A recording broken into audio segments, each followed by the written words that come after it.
to say that try to understand deprivation just as a given point of time. I think it is very important, even if it is the question of that, even the question of gender. I think it is important to historicize, and I always feel that the marginality may be studied as an existing structure, but also it can be studied as a process, and as a historical process even is more important. So that I think is important for us. Whosoever is interested in marginality, I think it is important not only as an attribute, but as the way it is produced. And therefore, when it is produced, you have to really go back to the history and look at.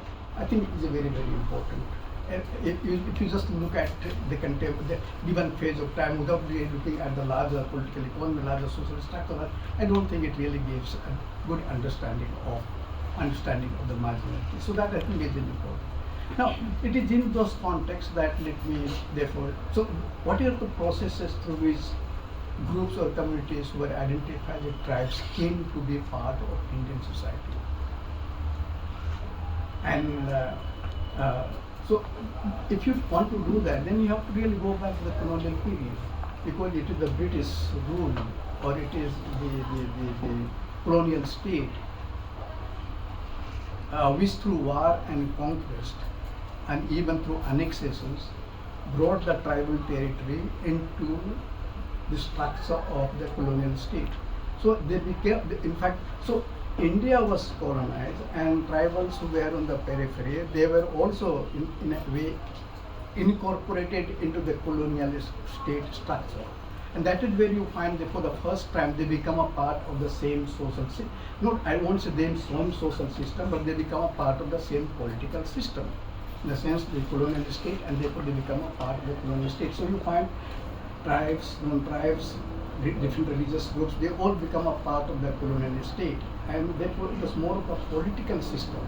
But if there is a political system, but nevertheless you find that there is certain kinds of linkages now, that each one of us, or each one, or different groups and communities in India, with the coming of the colonial rule administration, we all became a part of the colonial, so what's called state system.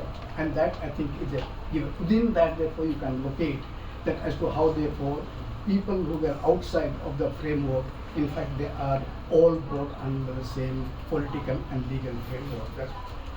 Now, when you so colonial system is the starting point to understand, let's say in certain sense, the dimensions of tribals being part of the same larger Indian society.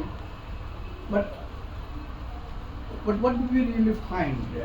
What was the colonial system? In fact, rather than giving or empowering or trying to, before that, let me say that tribals, when we really talk about it, what is it that we have in mind? Everywhere in the world, tribe is a universal category, not like caste, which is a very specific category to Indian society. So you can find counterparts of tribes in America, you can find in Australia, you can find in New Zealand. It's a universal category. Now, the tribes was primarily what about in terms of people who were really savages. In the sense, if you look at in terms of the society, if you look at 19th century, the society was identified as falling at different stages of development. And the Europeans were at the top, and you find that at the bottom of it is what generally called the tribal people. So they are almost closest to the nature. That's why they were being called savages. And Europeans took it over as their mission to civilize them, civilize in the sense, bring them into the stages of development. Now that understanding of tribes also was in a way introduced in India. So when in India you cannot be called as a tribes, savages, because India has great civilizations. You had Hindu civilizations, you had Vedic civilization, you had let's say Buddhist civilization, Jain civilization, or Islamic civilization before they coming. So how could this be? It can't be, because it is the civilizations, probably even in the Vedic or in the let's say at some point of time India was even more developed than the UK and Europe. So it is not therefore But within this larger Indian society, which was marked by different kind of civilization, there were people who remained an outsider. They may be influenced by it, but they were not really part of those civilizations. And they were by and large, even in India, were considered as savages, as primitives.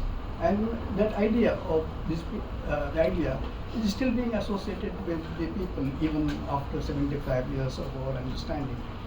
I wrote a piece, I think it was, there was a Cunningham Institute of Social Sciences in Venezuela, and there are nearly 30,000 tribal students brought from class, almost from very elementary school till almost what is called postgraduate, spending almost whole of their life, let's say, in the school.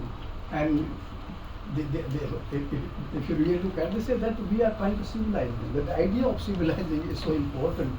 So they are bringing it, while these people, uncivilized, they are hungry, we are feeding them and civilizing them. So that is happening even in contemporary time. That idea remains. In other words, therefore, tribals were primarily seen as those who were at the lowest stage of the human development, and to that extent, therefore, happen to be the most marginalized segment of the society all over the world. And so is the case in India, because they were not part of the civilization. They don't have a tradition of reading and writing. They were still very much close to the nature, and nature, they were dependent on the nature. They had not conquered or in a way harnessed the nature in a way in which the civilization has done it. And hunting and food gathering, or even shifting cultivations, or even where the shifting cultivation dependent on the forest becomes very, very important. And therefore, the tradition of reading and writing and all the scriptures and all that, you don't really find in them. So we always consider that.